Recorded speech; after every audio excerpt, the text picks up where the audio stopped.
Este podcast pertenece a la red Podcast SN.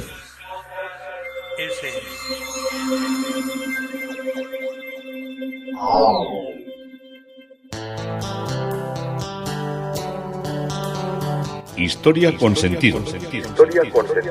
Un podcast realizado y presentado por Juan Carlos González.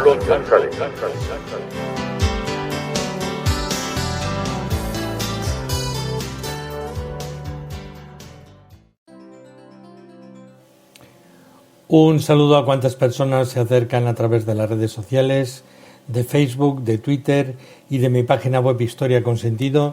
Yo soy Juan Carlos González y un día más encantado de acercaros un espacio de la historia. Hoy el tema propuesto es Desde Italia a Úbeda. Vamos a seguir con ese personaje que fue el gran benefactor y el gran promotor de las obras de Andrés de Valdelvira, de ese magnífico hombre del Renacimiento que fue el secretario de Carlos V Cobos.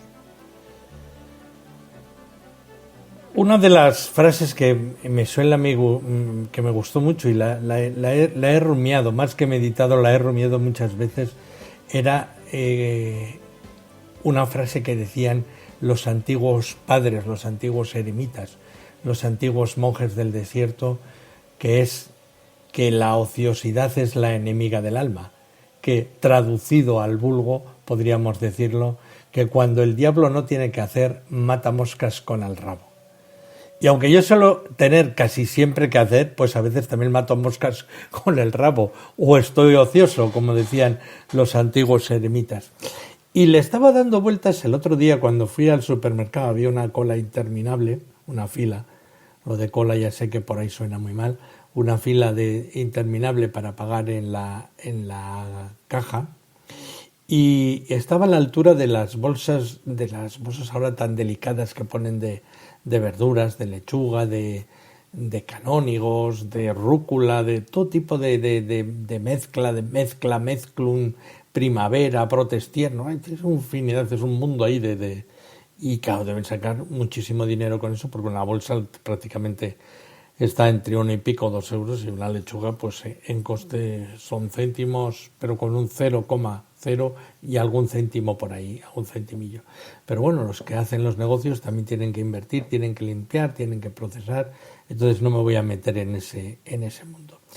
Y cuando estaba viendo los canónigos empecé a decir, ¿qué tendrá que ver un canónigo de estos de comerse en ensalada con un canónigo de una catedral? Porque ni son los canónigos, yo siempre los suelo asociar a esas a sotanas largas o a sotanas rojas o moradas, a esas mocetas, por ejemplo, un espectáculo que procurad no perderos nunca en invierno. Si vais a la catedral de Toledo, tienen una esclavina por encima de los hombros que es de armiño, pero de armiño auténtico, los armiños son blancos y tienen como unas motas negras, pues se les ve a los canónigos con eso, es purpurado. Bueno, no sé si son purpurados o dejan de estar purpurados serían más obispos y cardenales, pero hace gracia que van como si llevaran atuendos con elementos propios de la moda moderna de las grandes señoronas y ricachonas. Hacía tiempo que no decía lo de ricachonas y así me quedo tranquilo.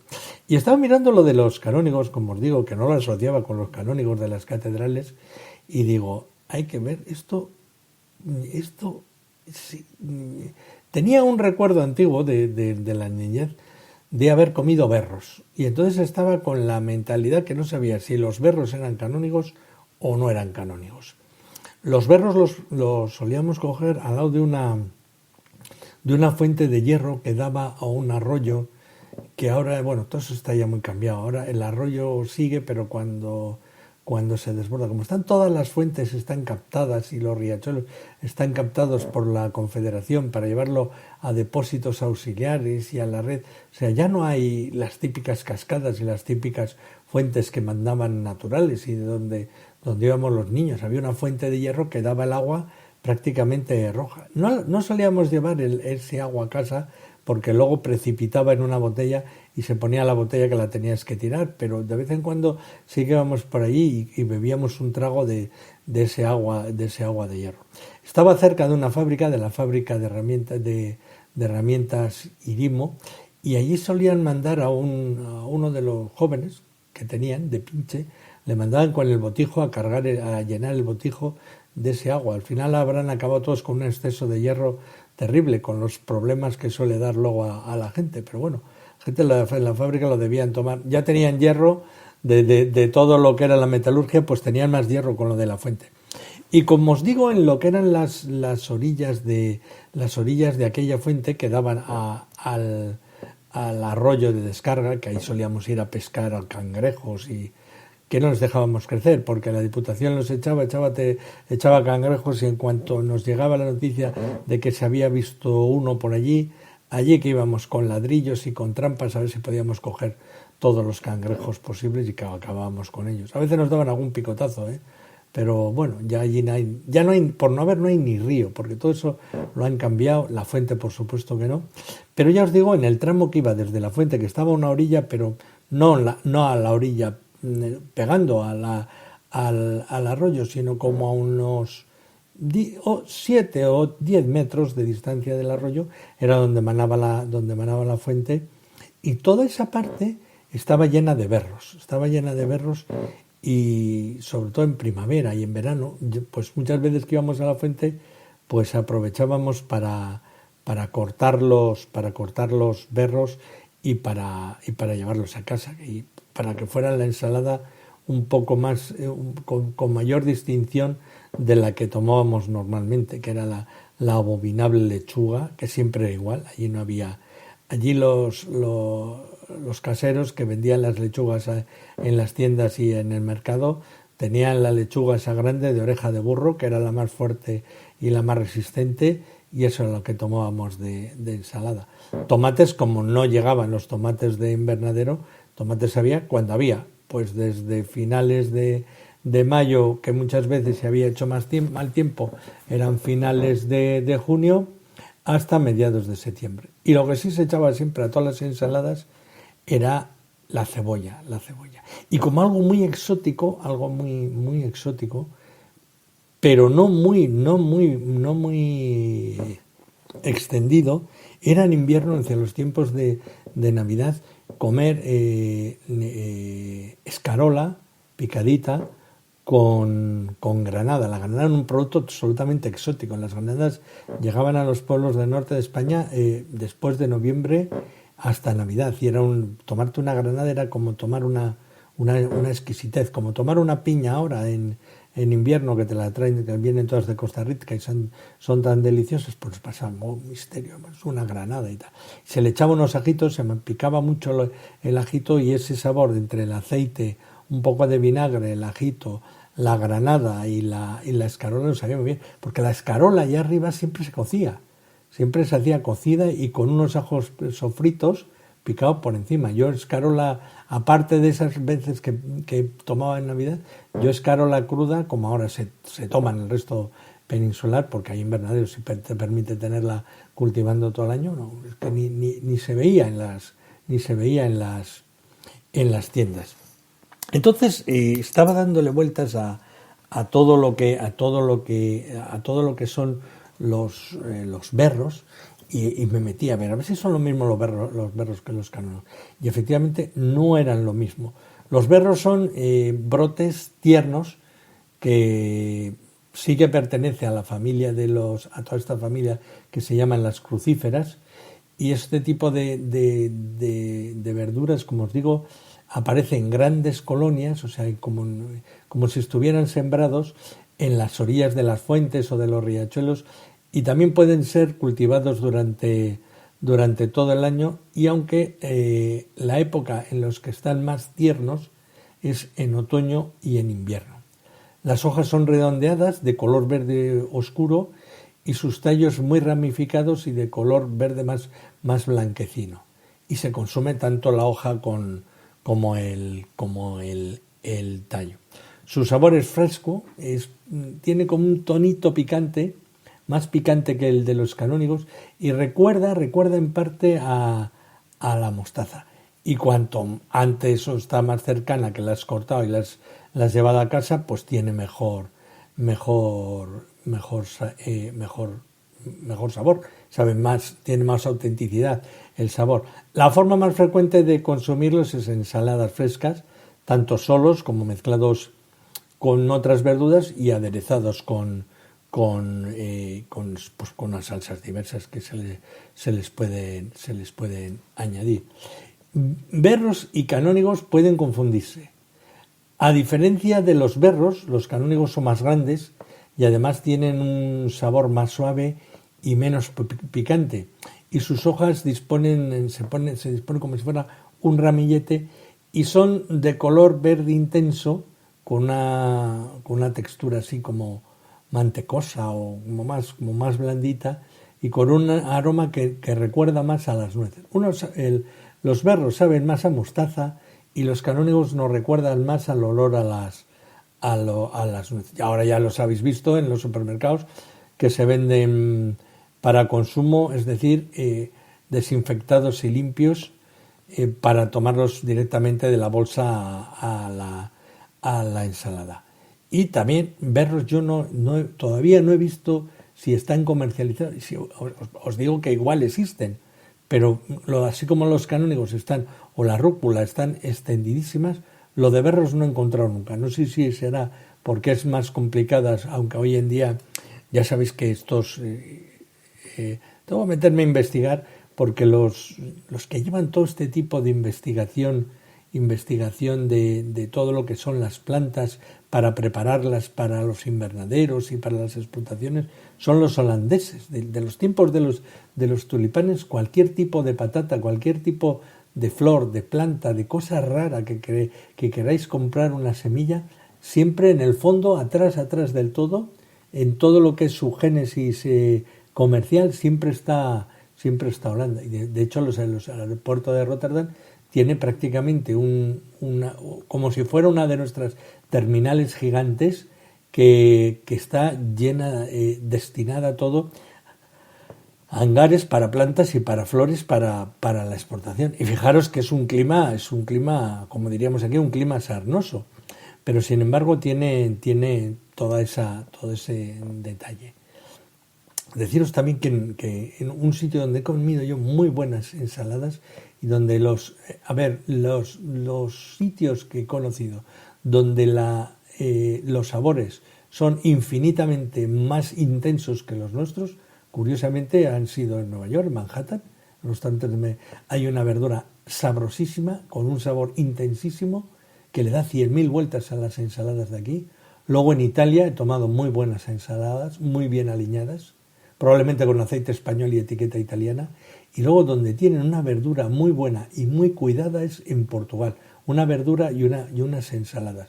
Esa es mi experiencia. Igual alguno me está oyendo desde la península y dicen, pues en el mercado que tengo yo debajo de casa hay unos productos que son, pues yo ya os digo, y voy a sitios donde me clavan el cuchillo los fruteros, que digo yo, santo cielo, estoy pagando una bolsa para hacerme una ensalada y es como si me comprara un bistec o un entrecot y a veces casi un chuletón, que te llevas una bolsa de fruta y de verdura y te has gastado 20, 30 euros, que me parece increíble, pero bueno, esto es la oferta y la demanda, si quieres lo tomas y si no lo dejas. Así que hasta aquí me llevó eso de que el diablo cuando no tiene que hacer mata moscas con el rabo y me puse a investigar entre canónigos y berros. Una intensa preocupación teológica tenía yo con todo este tema.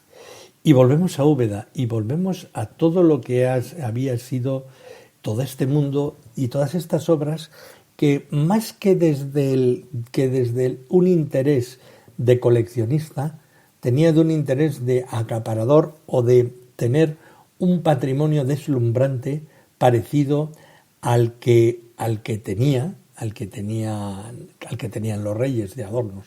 Hemos visto en uno de los capítulos anteriores esa preocupación que tuvo de adquirir los grandes tapices. Los grandes tapices eran la gran inversión. Un tapiz era lo más valioso que podía tener una persona, porque podía tardarse un tapiz en construirse igual 15 o 16 años en completarse un tapiz entero, y eran carísimos.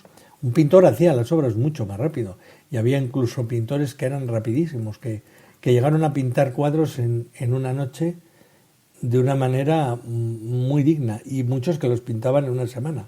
Muchos además que vivían tan malamente que tenían que pintarlo rápido y no rápido, sino rapidísimamente, porque si no, no les pagaban y no comían. Bueno, Cobos había conocido a Tiziano en Bolonia, en su primer viaje a Italia.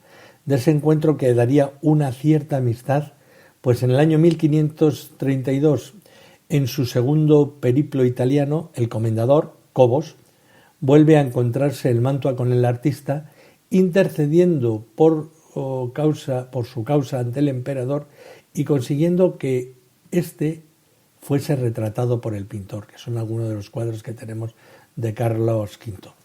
Lo demás ya es conocido. Carlos quedaría encantado con su retrato, y a partir de ese momento Tiziano pasa a ser su pintor oficioso, no oficial, porque tampoco había entonces, como luego lo habrá con los Felipe II, Felipe III, Felipe IV, y a partir de ellos sí habrá un pintor, el pintor del rey, el pintor real. Por estos meses Cobos aparece estar interesado en la pintura, y Alfonso del Este, el duque de Ferrara, intentando ganar su apoyo, procura la influencia de Tiziano sobre él. El duque de Ferrara, poseía una extraordinaria colección.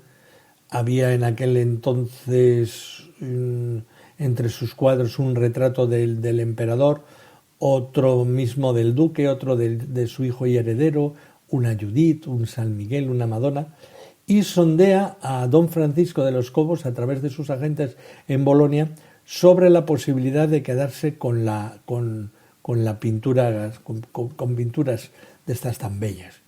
A ello Cobos responde entregando una lista de cuadros que Tiziano había seleccionado, eligiendo personalmente un retrato del duque y recibiéndose en Génova meses más tarde una pequeña remesa de nuevos lienzos. Por otra parte, sabemos que en el año 1536 Cobo recibe del Consejo Municipal de Lucca, junto a otros regalos como trajes de seda y dinero en metálico, una serie de cuadros, según la crónica de Montecatini, que fueron examinados por el comendador con auténtico placer. Lamentablemente, estas obras debieron de desaparecer en un naufragio sufrido por las galeras que transportaban a España las mercancías a lo que era la misma costa valenciana. Desconocemos, por el contrario, cuál fue si debió ser el final de los 4 cuadros enviados a don Francisco desde Alemania, que habla de ellos un biógrafo que se llama Keniston. No sabemos exactamente qué pasó. Probablemente muchos de los cuadros de Tiziano que vemos en nuestros museos vienen del patrimonio del bloque que tenía Cobos, y que mucho se lo regalaba al emperador, o fueron pasando de manos y adquiridos por la corona o adquiridos después por los diversos museos. Parece comprobado que el comendador llegó a poseer obras de Tiziano, entre ellas un retrato de la princesa de Inglaterra. También poseyó otros retratos de Diego de Mendoza y de Pedro González de Mendoza. Es indudable que buena parte de las obras de arte estarían destinadas a la decoración de su palacio, que tenía uno en Valladolid, aparte de lo que tenía en Úbeda y en la zona de Jaén, donde Cobos debería atesorar todo tipo de piezas exóticas y valiosas, cuáles eran los regalos que le habían mandado Hernán Cortés y Pizarro, de estas joyas que había por la parte tanto mexicana como por la parte peruana. No sabemos, en cambio, si don Francisco llegaría a estar en posesión de una primera cámara de maravillas, como se hacía en la época manierista, que era esa moda de los coleccionistas europeos, y que era un poco el ejemplo del emperador, pero que era meter todo era un poco excesivo, ¿no? De sentarse en una sala y contemplar cuadros, mesas talladas, marfiles, copas de oro, escudos de oro, cascos, todo este tipo de cosas, y tenerlo todo, no sé, para deleite propio, porque aquí y allí tampoco podían dejar entrar a nadie. He indicado como con dificultad podríamos encontrar en Francisco de Cobos una personalidad de un coleccionista. Su sensibilidad, su estimación de las piezas y objetos de arte parece que está más enraizada en lo que es la valoración y el uso que se va a hacer de ellas. De hecho, o estas obras o estaban destinadas a la dotación de una iglesia, en caso de poseer carácter religioso, o tienen una objetivación especulativa, cuando no meramente económica. Nos encontramos, por tanto, con el gusto estético, la pasión y la complacencia ante unos objetos solamente reservados más para un uso que para una íntima contemplación. Sin embargo, el cúmulo de obras de arte, así como la asombrosa calidad artística que el comendador llegaría a reunir, sin hacer mención de sus palacios, y por ejemplo en la Sacra Capilla del Salvador de Úbeda, es extraordinario. En el marzo de 1563 se lleva a cabo un primer gran inventario de bienes y alhajas pertenecientes a esta capilla, de la cual vamos a hablar de las cosas que tenían dentro, que iba preparando ya durante bastantes años el promotor, que era Cobos. Luego veremos cómo se hizo la obra y cómo se hizo la magnífica sacristía, que es una de las claves estéticas e interpretativas de la arquitectura de Andrés de Valdelmira. También por estos mismos años, y a tenor con un templo entablado entre doña María de Mendoza y el obispo de Jaén sobre los privilegios de los fundadores para el nombramiento de capellanes, se abre el correspondiente expediente informativo donde se formula una encuesta sobre la construcción del templo y la dotación de sus bienes. Doña María de Mendoza es, como vimos, la mujer de Cobos, de Francisco de Cobos. Varias preguntas de esta, concretamente la 5, la 6 y la 7, están referidas a la magnificencia que tanto el comendador mayor, cuando se da el pleito ya difunto, como su esposa han dotado de sus propios bienes a la capilla, de ternos de brocados muy ricos, en bordados de piedras preciosas y de imaginería labrada a lo romano, cantidad de plata ricamente labrada, dorada, y cálices y patenas y cruces grandes y ricos candelabros y fuentes y vinajeras, todo muy rico y de muy gran valor. Los diversos inventarios realizados por estos años son muy ricos en la exposición de bienes, de alhajas, de cuadros, de esculturas y todo era absolutamente exagerado. Del inventario de bienes dotados de la capilla de 1563 más el del 68 y el del 86, hay un conjunto de infinidad de ricos, una cruz blanca grande, un crucifijos, marcos de todo tamaño y de toda forma, cuadros, las cruces procesionales y las cruces para presidir la procesión que recibía al noble eran muy importantes. Alguna de ellas parece que ser de la época de los grandes talleres de plateros y de doradores que había en Ávila, y también hay hasta nuestros días hay una arqueta relicario de plata con crestas de bronce adornada de diamantes, rubíes, esmeraldas, todo hecho una serie de lujo. Es una arqueta relicario veneciana muy al gusto, con un cierto toque oriental, podríamos decir. La atribución a la orfebrería veneciana es reciente, cuando se investigan las arcas de allí y se acercan a las piezas de aquí. Tablas flamencas también tenemos. La primera, una adoración de los Reyes Magos, una pieza atribuida a John Van Cleese. Una segunda adoración de los magos, que también fue atribuida al círculo de Pieter Koch, una tercera tabla atribuida también, todo lo que eran los pintores, esos pintores flamencos tan excelsos y de tan marcada pureza pictórica, allí es donde se encuentran. Pieter Koch, parece que le compraron a este flamenco trípticos y piezas que les producían gran delirio espiritual para verlos y para contemplarlos, para poder disfrutar en lo que eran sus momentos de arrobamiento. A ver, había una serie de piezas que acababan en estas grandes iglesias, pero que eran de uso privado, que eran para rezar cuando ellos viajaban, trípticos que no eran demasiado grandes, pero que eran de una grandísima calidad y que tenían un morcado muy propio, porque había mucha pintura religiosa que se hacía exprofeso para las iglesias y que los pintores, como eran tamaños grandes, los pintaban en la misma iglesia o en un estudio cercano.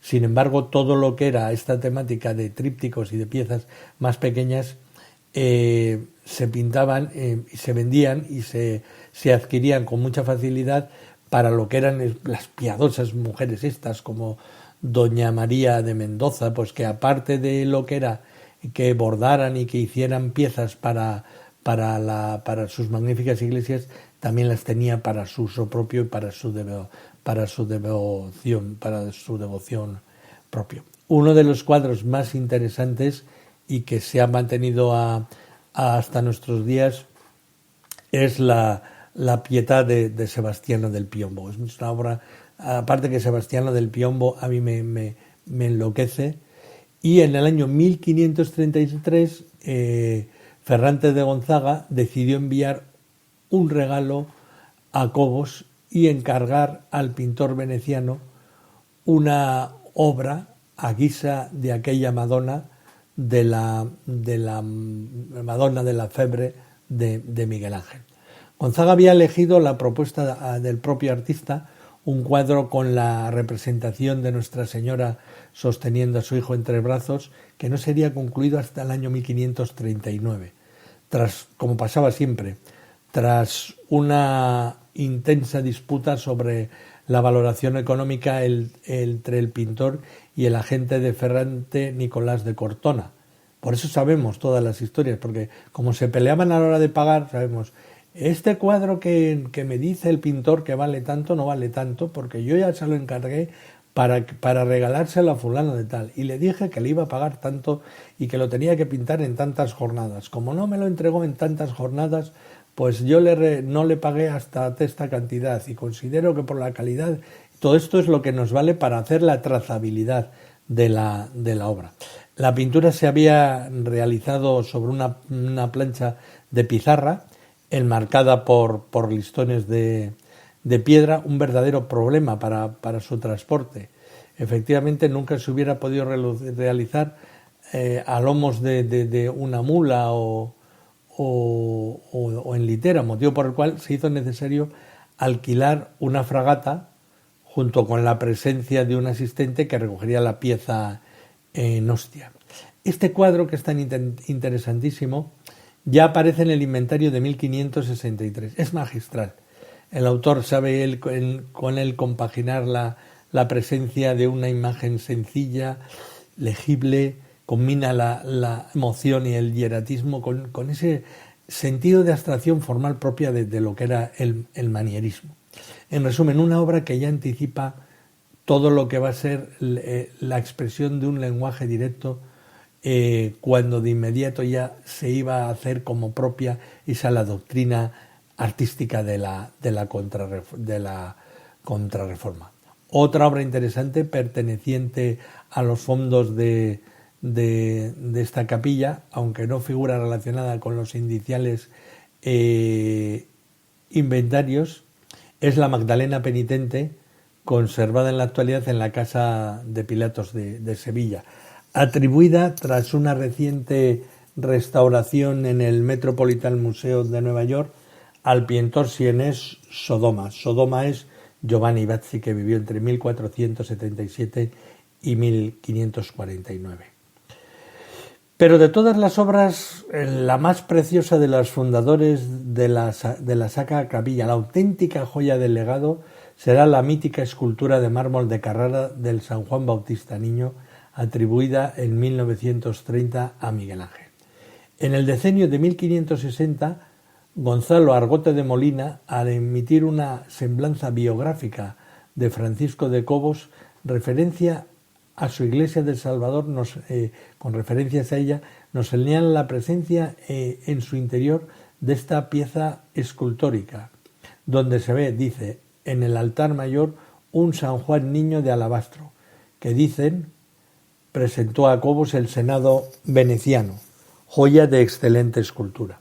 La estatua habría sido donada a don Francisco en su primer viaje a Italia, entre 1529 y 1533, cuando acompañaba al César, a Carlos V, con motivo de la coronación imperial a Bolonia.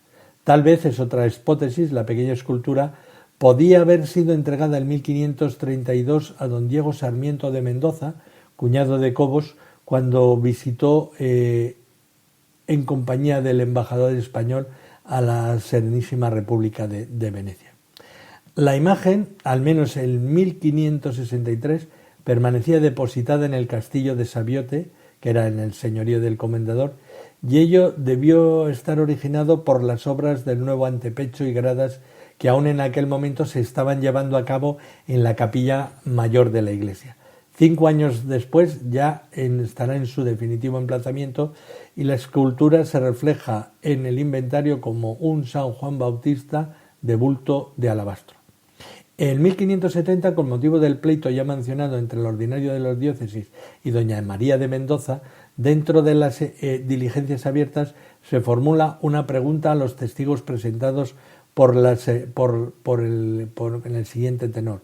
Ítem, si saben que además de lo contenido en la quinta y sexta pregunta y en el interrogatorio en sí mismo al dicho comendador mayor y la ducha María de Mendoza, su mujer, han dado y donado a la dicha capilla de la Concepción e Iglesia del Salvador muchas reliquias de gran valor y estimación y un San Juan Bautista de alabastro e imagen de grandísima devoción y talla de esta vista hecha por grandes maestros que han ido a la ciudad de Úbeda y rodeado muchas tierras solo por ver, dicen, y haber dicho es pieza de inestimable valor por la gran perfección que tiene. Claro, estaban hablando de una obra de Miguel Ángel sin saberlo. En el año 1530 ya se sitúa como una obra concreta de Miguel Ángel y como tal acompaña ya a lo que es nuestra historia del arte y nuestra gran devoción y reverencia que tenemos a que una persona tan culta, tan influida y tan con tantos valores dentro de lo que fue el Renacimiento pudo acercarla a nuestro país, pudo acercarlo a Úbeda, la pudimos ver en el Museo del Prado y la tendremos en las visitas que hagamos allí con una excepcionalidad enorme. Hasta aquí nos ha traído las cosas que llegaron desde Italia a Úbeda. Esto es Historia con Sentido, yo soy Juan Carlos González y un día más encantado de haberos podido acercar un espacio de la historia.